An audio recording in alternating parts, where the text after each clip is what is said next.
I stood frozen outside the hotel room door, my phone already recording as I held it near the crack. I'd come to surprise Marcus for our anniversary, but the sounds filtering through made my stomach churn. Instead of bursting in like my heart wanted me to, something cold and calculating took over. God, Elena, you feel incredible. Marcus's voice groaned through the thin walls.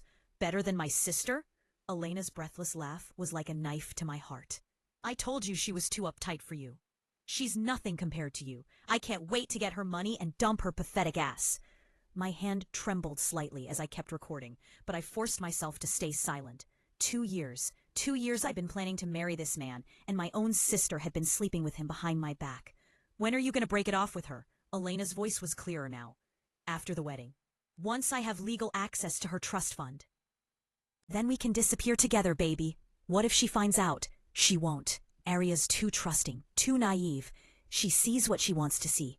I stopped the recording and slipped away quietly, my heart pounding. They were wrong about one thing. I wasn't naive anymore, and I was going to make them both pay. But first, I needed to play the perfect fiancé. I waited in the lobby for 20 minutes, then texted Marcus that I was running late. When I finally knocked on his door, he answered in a robe, his hair still damp from what I now knew was a post-sex shower. "Aria, you're here early," he said, kissing my cheek, the same lips that had been on my sister. "I wanted to surprise you," I said sweetly. Stepping into the room, I could smell Elena's perfume lingering in the air. "Did I interrupt something?" "Just a business call. You know how it is." He was a good liar. I had to give him that. "You look beautiful." "Thank you. I have something for you." I handed him the gift I'd brought. Expensive cufflinks that now felt like a waste of money. As he opened them, I studied his face. How had I never noticed how calculating his eyes were? How his smile never quite reached them when he looked at me. "They're perfect," he said, pulling me into his arms, "just like you."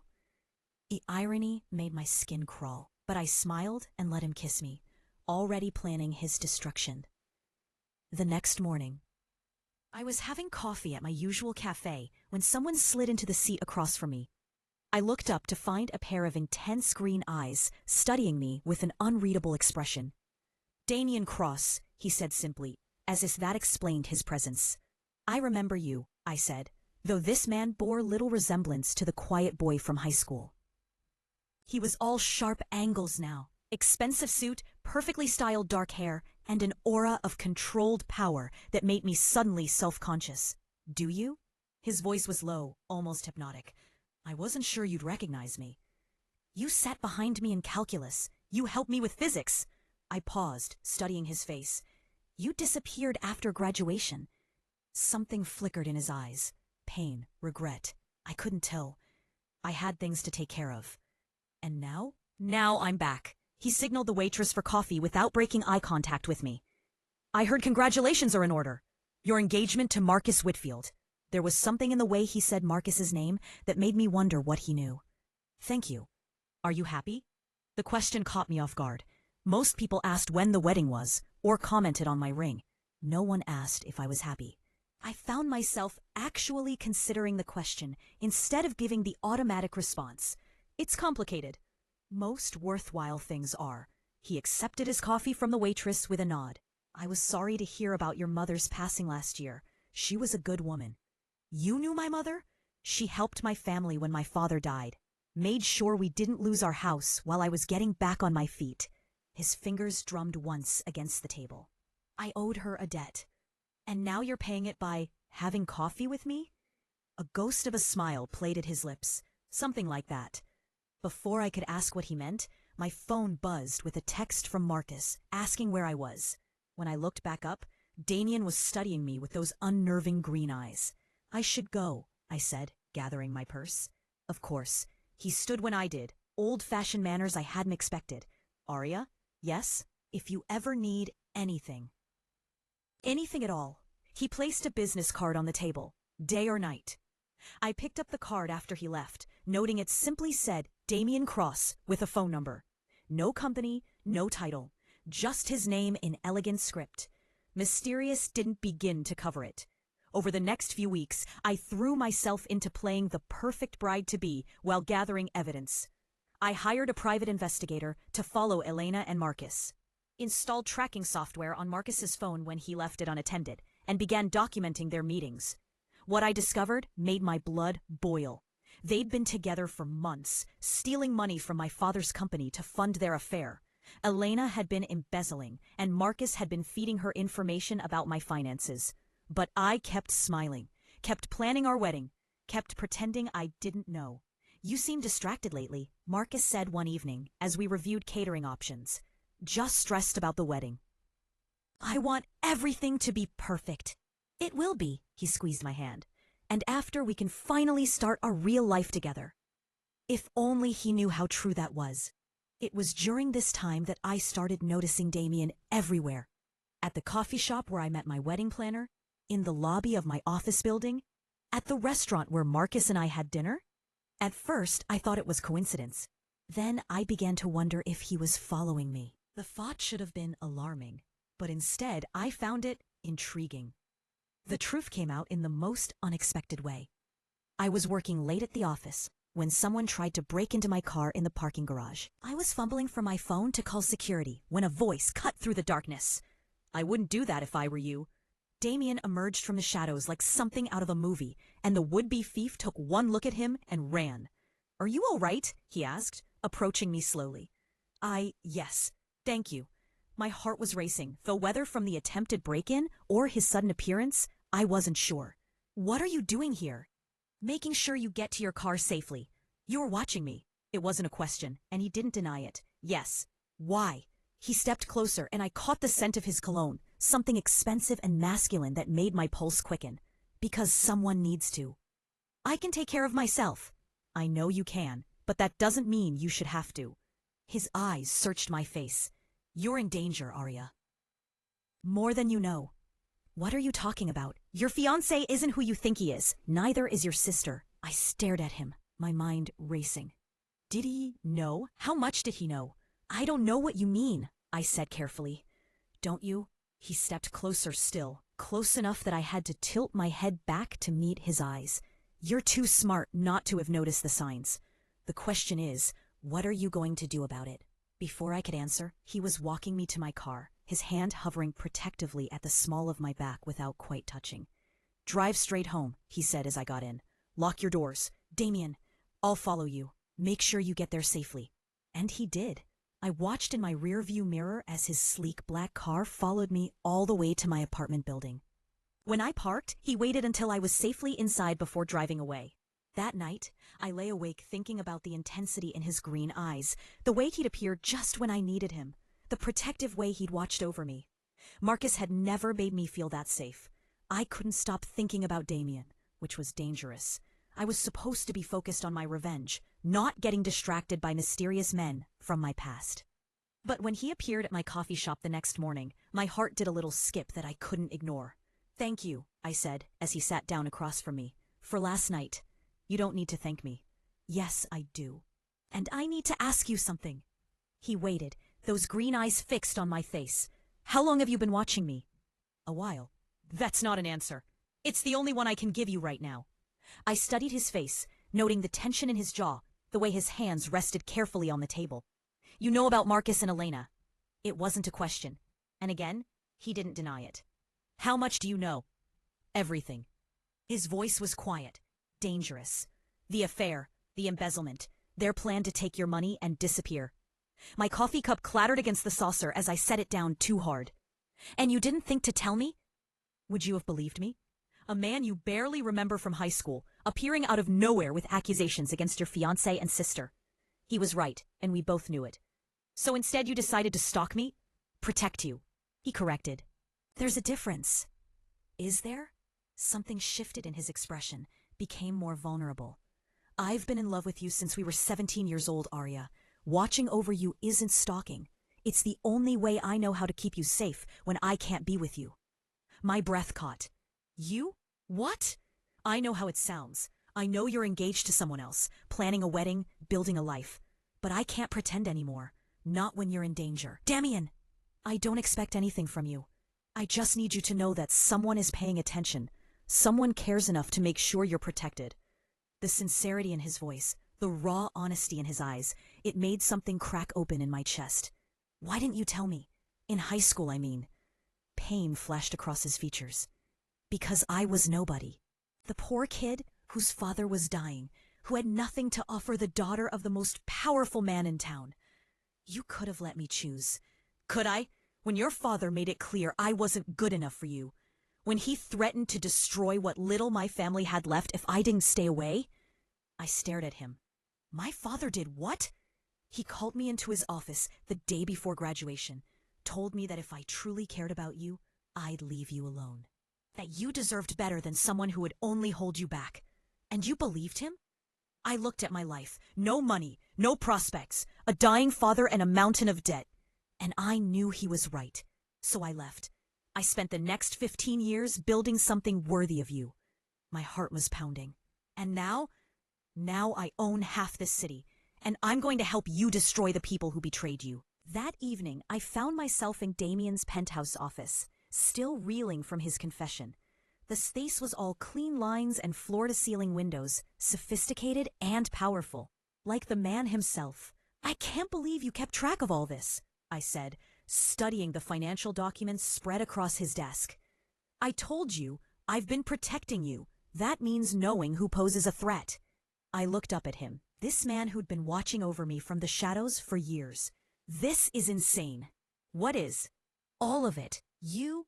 This. I gestured at the evidence. The fact that I'm sitting here planning to destroy my own fiancé and sister. Do you want to back out? No. The word came out harder than I'd intended.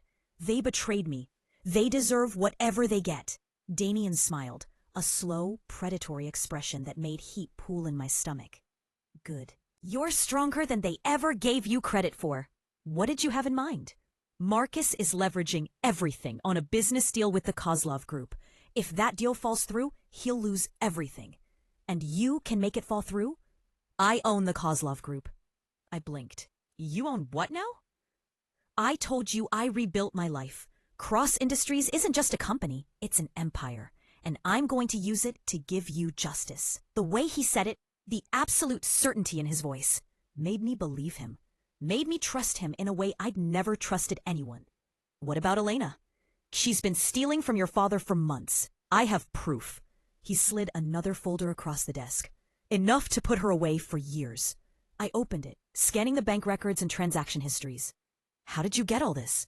I have people who are very good at finding information. People? Security consultants, investigators, the kind of people who can dig up dirt on anyone.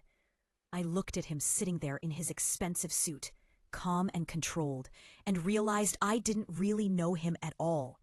The shy boy from high school had become someone dangerous, someone powerful, someone who'd moved heaven and earth to protect me.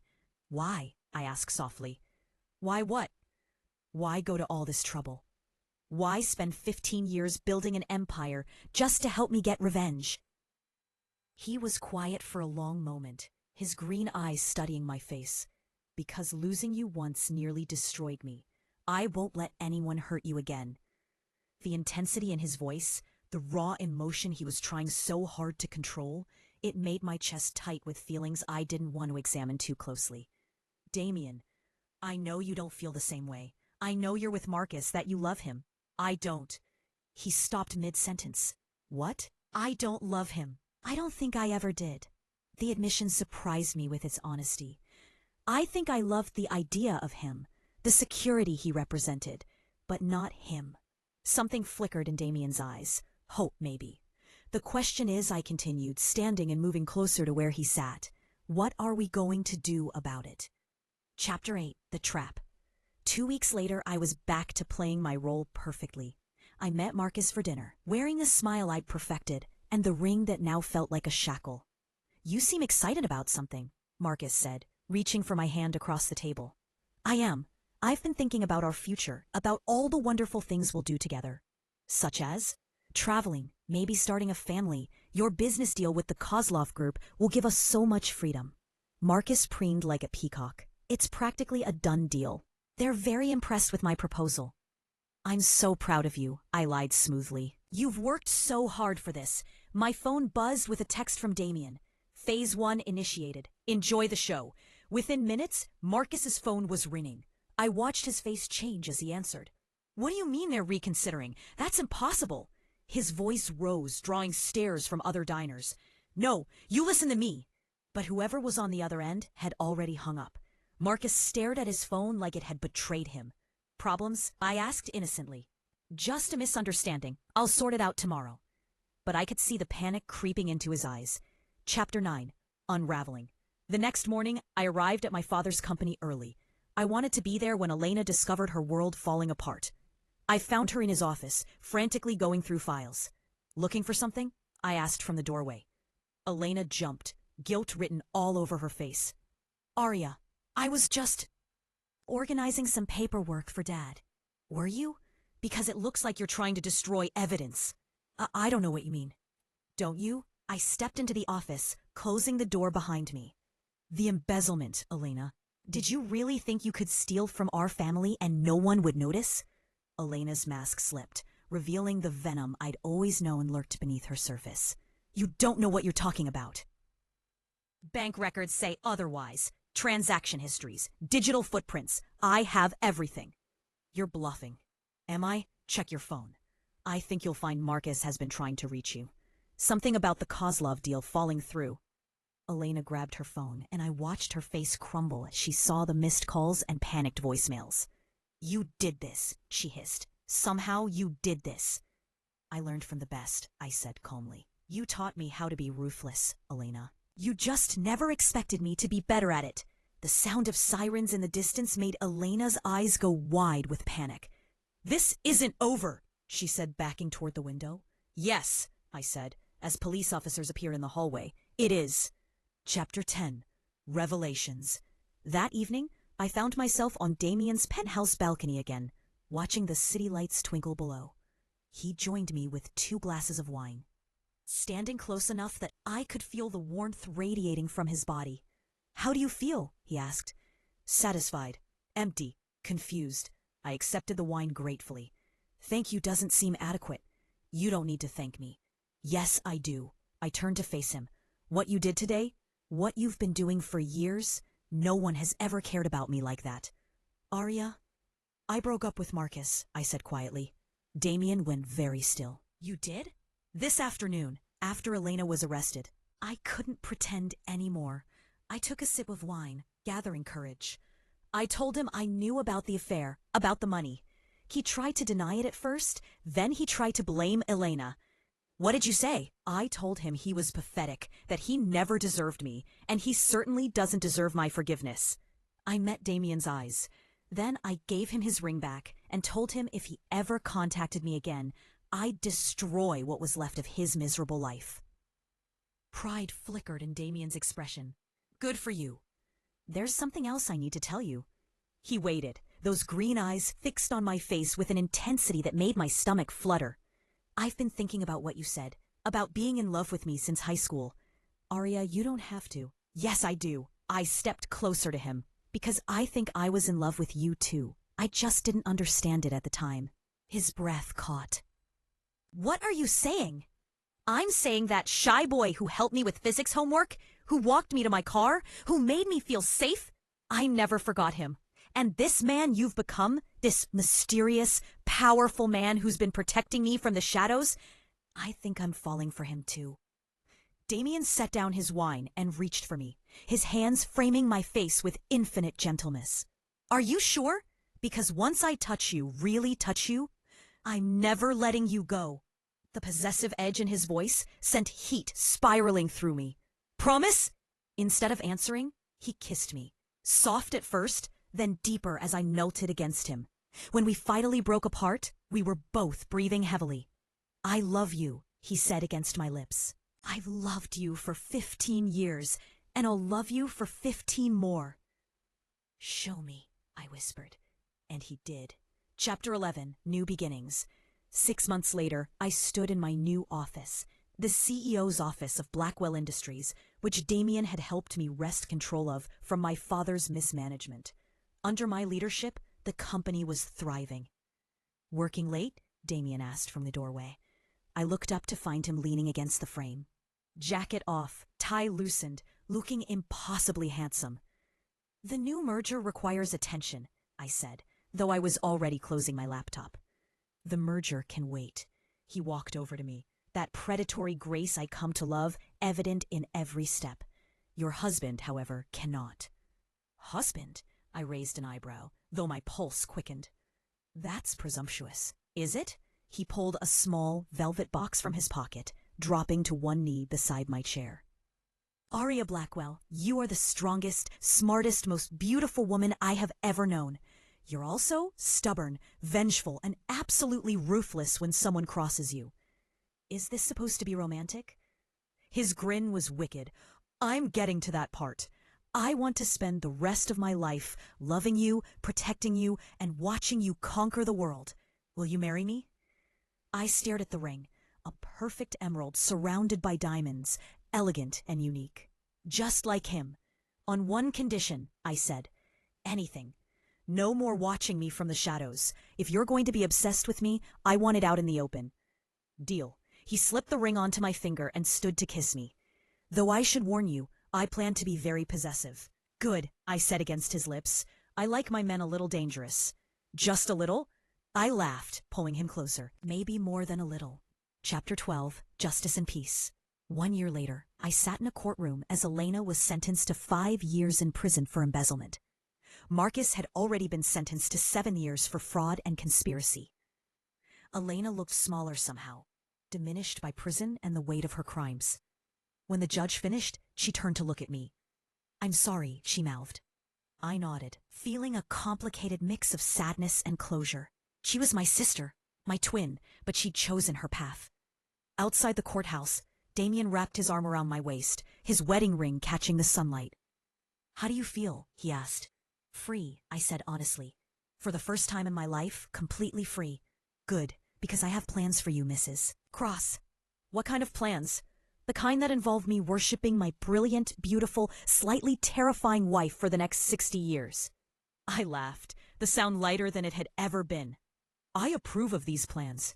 As we walked to the car, I caught our reflection in a shop window. Two people who had found their way back to each other, despite everything that had tried to keep them apart.